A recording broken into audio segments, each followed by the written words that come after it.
जय हिंद। मैं निकिता राकेश जशवानी एक बार फिर आपके साथ जुड़ी हूँ रायपुर छत्तीसगढ़ से, और आप देख रहे हैं हंगामा न्यूज़। इस वक्त हम खड़े हैं छत्तीसगढ़ की राजधानी रायपुर के बूढ़ा तालाब में, जहां पर प्रदेश स्तरीय एक दिवसीय धरना प्रदर्शन बूढ़ा तालाब में आज हुआ है। एक दिवसीय धरना प्रदर्शन बहुजन समाज पार्टी की तरफ से हुआ है, जिसमें काफ़ी भारी मात्रा में उनके कार्यकर्ता कर्मचारी यहाँ जमा हुए हैं।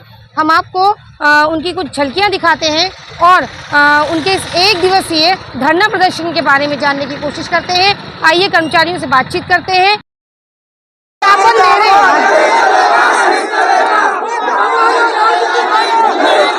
मौके की ताज़ा स्थिति हम आपको दिखा रहे हैं। यहाँ आप देख सकते हैं ज्ञापन सौंपा जा रहा है। पुलिस प्रशासन की चौकसी में ये पूरा धरना यहाँ पर हुआ है। पुलिस प्रशासन की भी हम एक झलक आपको दिखाते हैं। पुलिस पूरी तरीके से इस धरने के लिए तैयार थी और अपने काम में पुलिस इस वक्त 100% उतरी है। आप देख रहे हैं हंगामा न्यूज़। पूरी तरीके से तैयार पुलिस प्रशासन आप देख सकते हैं। ये बूढ़ा तालाब की स्थिति है, वर्तमान स्थिति बूढ़ा तालाब की हम दिखा रहे हैं आपको। प्रशासन पूरी तरीके से तैयार है इस धरने के लिए।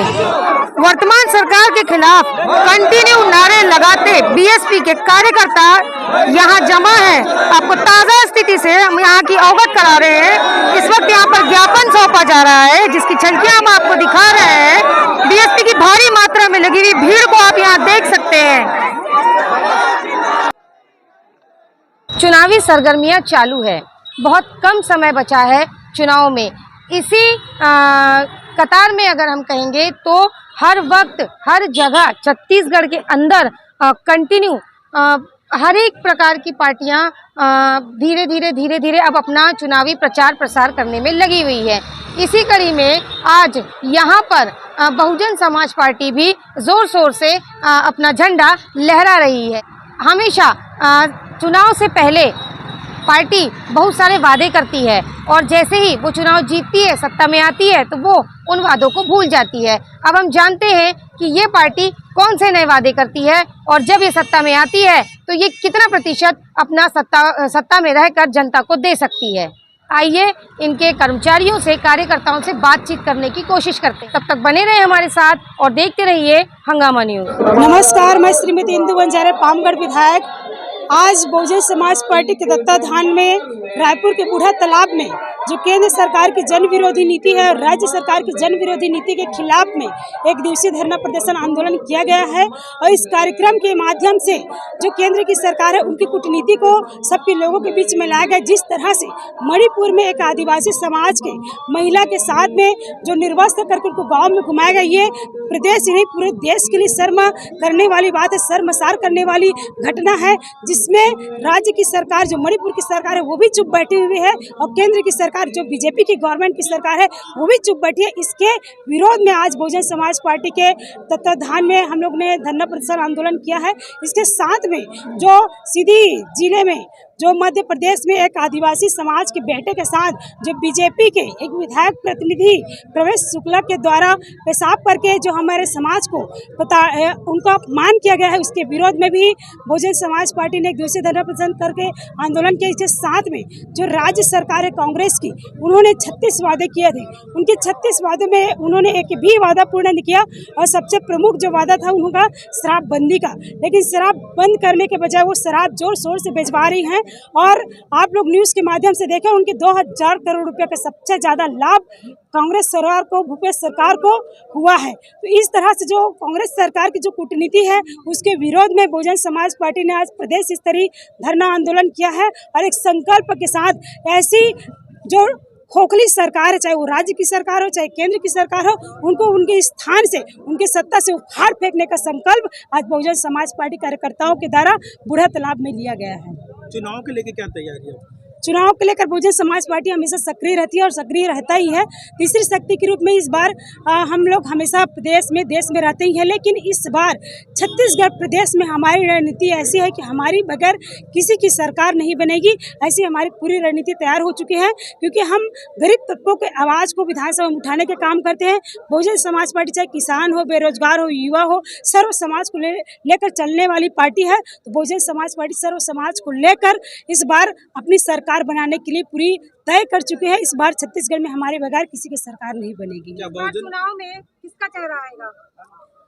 जी, बहुजन समाज पार्टी के चुनाव में हमारे राष्ट्रीय अध्यक्ष भवन कुमारी मायावती जी का चेहरा सबके नज़र में है ही। अगर परिवर्तन करना चाहेंगे तो माननीय राष्ट्रीय अध्यक्ष जी ही इसका फैसला लेती हैं, हम इसमें सक्षम नहीं हैं।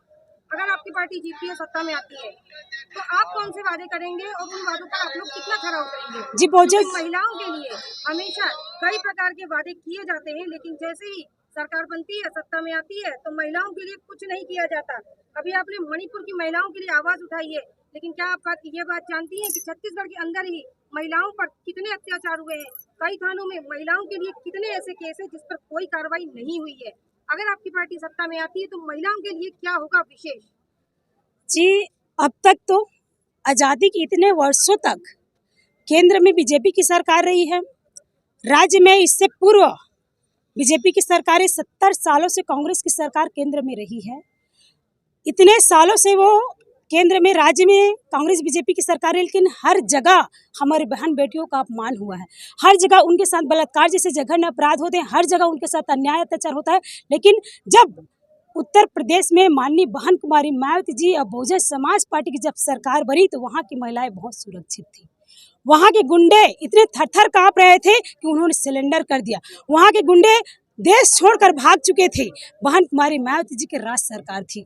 वैसे अगर छत्तीसगढ़ में बहुजन समाज पार्टी की सरकार बनेगी तो निश्चित रूप से हम दावे के साथ कह सकते हैं कि बहुजन समाज पार्टी की सरकार बनते ही छत्तीसगढ़ की महिलाएं अपने आप को असुरक्षित महसूस नहीं करेंगी, वो अपने आप को सुरक्षित महसूस करेंगी। वर्तमान सरकार के चलते इस बार जितने प्रदर्शन हुए हैं, क्या उतने प्रदर्शन आपकी सरकार के आने के बाद में होंगे? और जितना कुछ इस बार हुआ है, जैसे ये नग्न प्रदर्शन एक हुआ था, तो क्या ऐसे ही प्रदर्शन कंटिन्यू होते रहेंगे अगर आपकी सरकार आती है तो? गाँव के द्वारा मजबूरी वश सरकार के नाकामी के कारण उन्हें मजबूर होकर इस तरह का प्रदर्शन किया। ये सरकार के लिए शर्मसार करने वाली बात है। ये सरकार के लिए शर्म करने वाली बात है कि उनके नाकामी के कारण हमारे समाज के युवाओं ने अपने हक अधिकार को पाने के लिए इस तरह को घटना को अंजाम दिया।